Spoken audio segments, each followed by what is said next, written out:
मिराज 2000 ने अभी अस्त्र मिसाइल के बदले माइका एनजी को इंटीग्रेट करने के लिए भारत क्यों मजबूर बन गया है।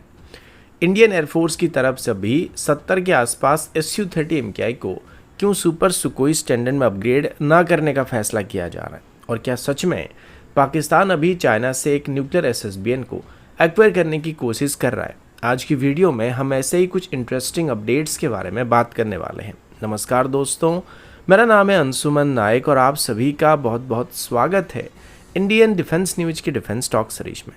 तो चलिए देर न करते हुए आज की वीडियो शुरू करते हैं।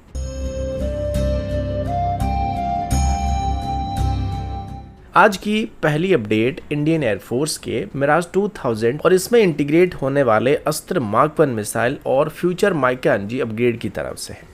अभी भारत के एयर कॉम्बैट इकोसिस्टम में एक बहुत ही इंटरेस्टिंग डेवलपमेंट सामने आई है, क्योंकि रिपोर्ट्स के मुताबिक मिराज 2000 फाइटर जेट पर अभी इंडिजिनस अस्त्र मार्क 1 BVR मिसाइल को इंटीग्रेट करना टेक्निकली पॉसिबल तो माना जा रहा है, लेकिन अभी इस प्रोजेक्ट के सामने कुछ बहुत बड़े दिक्कत सामने आ रहे हैं। सिंपल भाषा में बोला जाए तो अभी अस्त्र मिसाइल को मिराज 2000 में इंटीग्रेट करने के लिए भारत को डसॉ एविएशन की तरफ से एयरक्राफ्ट के मिशन कंप्यूटर और फायर कंट्रोल सॉफ्टवेयर आर्किटेक्चर का एक्सेस देना पड़ेगा, और बिना सोर्स कोड या API लेवल इंटीग्रेशन राइट्स के ये प्रोसेस बहुत कॉम्प्लेक्स और टाइम कंज्यूमिंग बन सकता है, और ये इम्पॉसिबल होने वाला है। अभी नॉर्मली किसी नए मिसाइल को फाइटर एयरक्राफ्ट में इंटीग्रेट करना सिर्फ लॉन्चर लगाने का काम नहीं होता है। मिसाइल को एयरक्राफ्ट के radar, avionics, weapon control logics और डाटा लिंक सिस्टम के साथ डीपली इंटीग्रेट करना पड़ता है। इसी वजह से मिराज 2000 के tightly controlled French software ecosystem की वजह से इसमें अस्त्र मिसाइल के इंटीग्रेशन अभी भी कॉम्प्लिकेटेड माना जा रहा है, और ऐसे प्रॉब्लम हमको तब फेस करने पड़ते हैं जब हमारे पास सोर्स कोड एक्सेस या API लेवल का एक्सेस नहीं होता है। इसी बीच अभी इंडियन एयरफोर्स का फोकस माइका एनजी मिसाइल की तरफ शिफ्ट हो रहा है, क्योंकि माइका एनजी को एग्जिस्टिंग मिराज 2000 फ्लीट के साथ एक प्लग एंड प्ले अपग्रेड की तरह इस्तेमाल किया जा सकता है। अभी माइका एनजी की खास बात यह कि इसका एक्सटर्नल डायमेंशन, वेट और सेंटर ऑफ ग्रेविटी पुराने माइका मिसाइल जैसा ही रखा गया, यानी एग्जिस्टिंग लॉन्चर्स और पायलॉन्स में बिना किसी मेजर स्ट्रक्चरल मॉडिफिकेशन के इसको मिराज 2000 में इंटीग्रेट किया जा सकता है। साथ ही इसका सॉफ्टवेयर और कम्युनिकेशन इंटरफेस भी पुराने माइका एनजी आर्किटेक्चर के साथ कॉम्पेटेबल रखा गया है। रिपोर्ट्स के मुताबिक माइका एनजी में डुअल पल्स रॉकेट मोटर और मिनिएचराइज इलेक्ट्रॉनिक्स का इस्तेमाल किया जा रहा है, जिसकी वजह से इसका इफेक्टिव रेंज अभी 40 से 50% के आसपास इंक्रीज हो गया है। हाई अल्टीट्यूड कॉम्बैट प्रोफाइल में देखा जाए तो इसका एंगेजमेंट रेंज अभी 150 किलोमीटर के आसपास होने वाली है, जो कि पहले 80 किलोमीटर के आसपास लिमिटेड हुआ करता था। स्ट्रेटेजिक लेवल पर देखा जाए तो चाइना के PL-15 जैसे लॉन्ग रेंज मिसाइल के सामने मिराज 2000 फ्लीट को कम्पिटेटिव बनाए रखने के लिए ये अपग्रेड अभी भारत के लिए बहुत ही ज़रूरी बनने वाला है, क्योंकि इसमें हम अस्त्र मिसाइल को इंटीग्रेट नहीं कर पा रहे, तो उस वजह से अभी इसमें माइका एनजी को इंटीग्रेट करने का प्लान किया जा रहा है। अगला अपडेट रशिया के नए twin seat Su-57 stealth fighter variant और भारत के पुराने FGFA विजन की तरफ से है। अभी रशिया की तरफ से 5th जनरेशन फाइटर इकोसिस्टम में एक बहुत इंटरेस्टिंग डेवलपमेंट देखने को मिल रहा है, क्योंकि रिपोर्ट्स के हिसाब से रशिया अभी ऑफिशियली Su-57 के ट्विन सीट वेरिएंट का टैक्सी ट्रायल स्टार्ट कर चुका है। सिंपल भाषा में बोला जाए तो अभी रशिया एक ऐसा Su-57 वेरिएंट डेवलप कर रहा है जिसमें एक पायलट के साथ साथ एक को पायलट भी मौजूद होने वाला है, जिसको वेपन स्टेशन ऑपरेटर कहा जाने वाला है, और इसका कॉकपिट लेआउट काफ़ी हद तक Su-30 फ्लैंकर फैमिली के साथ सिमिलर रहने वाली है।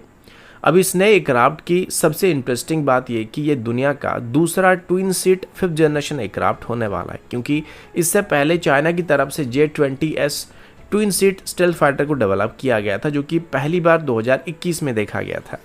अभी normally twin seat fighter aircraft का सबसे बड़ा एडवांटेज वर्कलोड डिस्ट्रीब्यूशन माना जाता है, क्योंकि एक पायलट एयरक्राफ्ट की फ्लाइंग और कॉम्बैट मैन्यूवरिंग परफॉर्म करता है, जबकि दूसरा पायलट रडार, वेपन टारगेटिंग्स और इलेक्ट्रॉनिक वॉरफेयर सिस्टम को मैनेज करता है। लेकिन अभी मॉडर्न वॉरफेयर में इसका रोल और भी ज़्यादा इंपॉर्टेंट बनने वाला है। रिपोर्ट के हिसाब से फ्यूचर मम्टी यानी मैंड अनमैंड टीमिंग ऑपरेशन में सेकेंड क्रू मेंबर को लॉ लिगमेंट ड्रोन्स और अनमैंड कॉम्बैट एयरक्राफ्ट को बैटल फील्ड में मैनेज करने के लिए इस्तेमाल किया जा सकता है। सिंपल भाषा में बोला जाए तो फ्यूचर में एक Su-57 पायलट सिर्फ फाइटर एयरक्राफ्ट नहीं उड़ाएगा, बल्कि साथ में मल्टीपल कॉम्बैट ड्रोन को भी ऑपरेट करने वाला है। अभी सबसे इंटरेस्टिंग बात यह कि भारत कभी पहला देश हुआ करता था जिसने F-16 प्रोग्राम के दौरान रशिया को ट्विन सीट Su-57 को डेवलप करने का सजेशन दिया गया था। हालांकि भारत बाद में F-16 प्रोग्राम से बाहर निकल गया था, लेकिन रिपोर्ट्स के मुताबिक अभी भी रशिया भारत के लिए इंडियन सिस्टम, इंडियन वेपन्स और TOD based customized twin seat Su-57 offer को ओपन रखा गया। और अभी जैसे कि भारत Su-57 को वापस इवेल्युएट कर रहा है, तो सिंगल सीट के बदले twin seat variant Indian air force का पहला चॉइस होने की उम्मीद किया जा रहा है। अगला अपडेट इंडियन एयरफोर्स के Su-30 MKI फ्लीट और सुपर सुखोई अपग्रेड प्रोग्राम की तरफ से है। रिपोर्ट्स के मुताबिक इंडियन एयरफोर्स की तरफ से अभी अपने लगभग 70 के आसपास पुराने Su-30 MKI फाइटर एयरक्राफ्ट को full super Sukhoi upgrade program से बाहर रखने का फैसला किया जा रहा है। सिंपल भाषा में बोला जाए तो अभी सारे Su-30 MKI फाइटर को एक्सटेंसिव नेक्स्ट जनरेशन अपग्रेड नहीं दिया जाएगा, बल्कि पुराने एयरक्राफ्ट को specially long range missile carrier यानी बम ट्रॉक के तौर पर इस्तेमाल किया जाएगा, जो कि स्टैंड अप स्ट्राइक के लिए इस्तेमाल किए जाएंगे। अभी आपको याद होगा कि भारत लगभग 65,000 करोड़ के रुपए में सुपर सुखोई प्रोग्राम के अंदर करीब 200 के आसपास Su-30 MKI फाइटर को भी मॉडर्नाइज करने वाला है, जिसको 2 फेज में या 3 फेज में मॉडर्नाइज किया जाएगा। इसमें नए विरूपक्षीय रडार, AI एनेबल्ड कॉकपिट और एडवांस एवियोनिक्स को इंटीग्रेट किया जाने वाला है। लेकिन अभी Su-30 MKI की ईयरली बैच एयरक्राफ्ट्स को इस एक्सपेंसिव ओवरऑल से बाहर रखने का प्लान किया जा रहा है। रिपोर्ट के हिसाब से इनमें से लगभग 40 एयरक्राफ्ट को पहले से ही BrahMos A missile launcher configuration modify किया जा चुका है। इन एयरक्राफ्ट में रीइंफोर्स्ड पायलन्स, नए फायर कंट्रोल इंटरफेस और स्पेशल हैंडलिंग सिस्टम को इंटीग्रेट किया गया ताकि 2.5 टन वेट वाले ब्रह्मोस मिसाइल को इजीली कैरी कर पाएंगे। अभी इंडियन एयरफोर्स का मानना है कि इन एयरक्राफ्ट के एग्जिस्टिंग बार्स PAC रडार भी ब्रह्मोस जैसे स्टैंडर्ड वेपन को लॉन्च करने के लिए सफिशिएंट होने वाला है। इसी वजह से इसमें अभी एक्सपेंसिव AESA रडार को इंटीग्रेट करने का फैसला नहीं किया जा रहा है, लेकिन इसका मतलब ये नहीं है कि इन फाइटर को कम्प्लीटली इग्नोर कर दिया जाएगा। रिपोर्ट के हिसाब से इन एयरक्राफ्ट में फ्यूचर में अस्त्र मार्क 2 मिसाइल, नए इलेक्ट्रॉनिक वॉरफेयर पॉड और सॉफ्टवेयर अपग्रेड शामिल किए जाएंगे। साथ ही BrahMos NG ITCM cruise missile और फ्यूचर में CATS hunter air launched cruise missile जैसे वेपन्स भी इसमें इस्तेमाल किए जाने वाले हैं। स्ट्रेटेजिक लेवल पर देखा जाए तो अभी इंडियन एयरफोर्स एक dual layer Su-30 MKI ecosystem को बिल्ड करने की कोशिश कर रहा है, जहां upgraded super Sukhoi air superiority और नेटवर्क सेंट्रिक वॉरफेयर को हैंडल करने वाले, जबकि पुराने कुछ Su-30 MKI long range missile truck के तौर पर काम करने वाले, जो कि मोस्टली स्टैंड अप स्ट्राइक करने के लिए इस्तेमाल किए जाने वाले हैं। अगला अपडेट पाकिस्तान के न्यूक्लियर प्रोग्राम की तरफ से है। अभी साउथ एशिया के स्ट्रेटेजिक इकोसिस्टम में एक बहुत ही सेंसिटिव डेवलपमेंट देखने को मिलने वाली है, क्योंकि कुछ लीक्ड डिप्लोमेटिक डॉक्यूमेंट के मुताबिक पाकिस्तान ने डायरेक्टली चाइना से sea based nuclear second strike capability provide करने के लिए रिक्वेस्ट कर रहा है। सिंपल भाषा में बोले तो अभी पाकिस्तान चाइना की मदद से न्यूक्लियर पावर सबमरीन या सबमरीन लॉन्च्ड बैलिस्टिक मिसाइल या SLBM कैपेबिलिटी को हासिल करने की कोशिश कर रहा है, ताकि फ्यूचर में सी बेस्ड न्यूक्लियर डिफेंस को एस्टेब्लिश किया जा सकेगा। अभी किसी भी न्यूक्लियर पावर के लिए सी बेस्ड सेकेंड स्ट्राइक कैपेबिलिटी को सबसे सिक्योर डिफेंस लेयर माना जाता है, क्योंकि अगर एनिमी किसी देश के लैंड बेस्ड न्यूक्लियर साइट्स को डिस्ट्रॉय कर देता है, तब भी सी के अंदर deployed nuclear submarine retaliatory nuclear strike को लॉन्च कर सकते हैं। इस वजह से न्यूक्लियर ट्रायड का सी बेस्ड कंपोनेंट बहुत क्रिटिकल माना जाता है। पाकिस्तान पिछले लगभग 2 दशकों से Babur 3 submarine launched ballistic missile और मॉडिफाइड अगोस्ता क्लास सबमरीन के थ्रू ये कैपेबिलिटी डेवलप करने की कोशिश कर रहा था, लेकिन टेक्निकल और फाइनेंशियल लिमिटेशन की वजह से ये प्रोग्रेस बहुत स्लो चल रहा है। इसी वजह से अभी इस्लामाबाद की तरफ से डायरेक्टली बीजिंग की तरफ देखा जा रहा है। स्ट्रेटेजिक लेवल पर देखा जाए तो इसका इम्पैक्ट भारत के लिए बहुत ही इंपॉर्टेंट होने वाला है, क्योंकि अगर फ्यूचर में चाइना की मदद से पाकिस्तान को सी बेस्ड न्यूक्लियर कैपेबिलिटी मिल जाता है, तो इंडियन ओशन रीजन का पूरा डिफेंस बैलेंस चेंज हो सकता है। साथ ही भारत को अभी अपने anti submarine warfare network, maritime surveillance ecosystem और नेवल न्यूक्लियर पोस्चर को और भी एग्रेसिवली मॉडर्नाइज करना पड़ सकता है।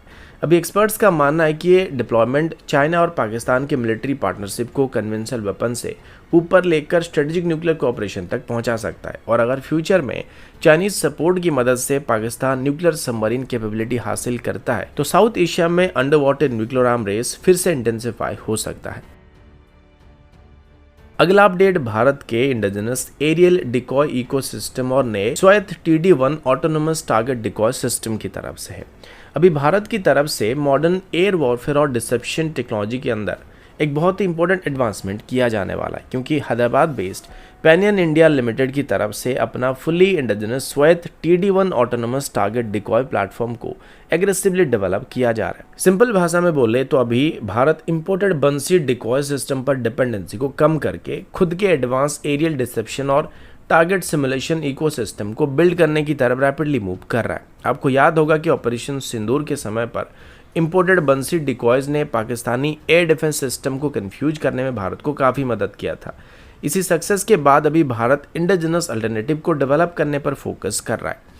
अभी स्वायत्त TD1 की सबसे खास कैपेबिलिटी इसका मल्टी रोल आर्किटेक्चर होने वाला है। रिपोर्ट्स के मुताबिक ये system incoming missiles, fighter aircraft, UCAVs और इलेक्ट्रॉनिक वॉरफेयर प्लेटफॉर्म जैसे मल्टीपल एरियल थ्रेट को रियलिटिकली सिमुलेट कर सकता है। यानी इंडियन आर्म्ड फोर्सेस अभी हाईली रियलिस्टिक कॉम्बैट ट्रेनिंग और एयर डिफेंस सिमुलेशन एक्सरसाइज को कंडक्ट कर सकते हैं।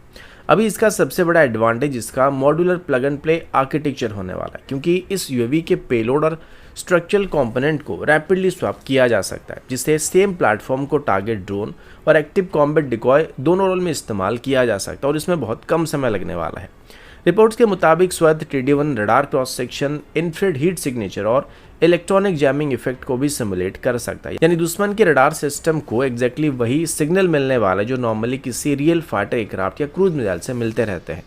कुल मिलाकर देखा जाए तो स्वायत्त TD1 क्लियर इंडिकेट करता है कि अभी भारत सिर्फ ड्रोन्स नहीं बना रहा है, बल्कि next generation autonomous deception warfare capability को भी धीरे धीरे बिल्ड करने की कोशिश कर रहा है। तो दोस्तों अभी के लिए इतना ही, मिलता हूँ आपसे अगले वीडियो में, तब तक के लिए जय हिंद, वंदे मातरम।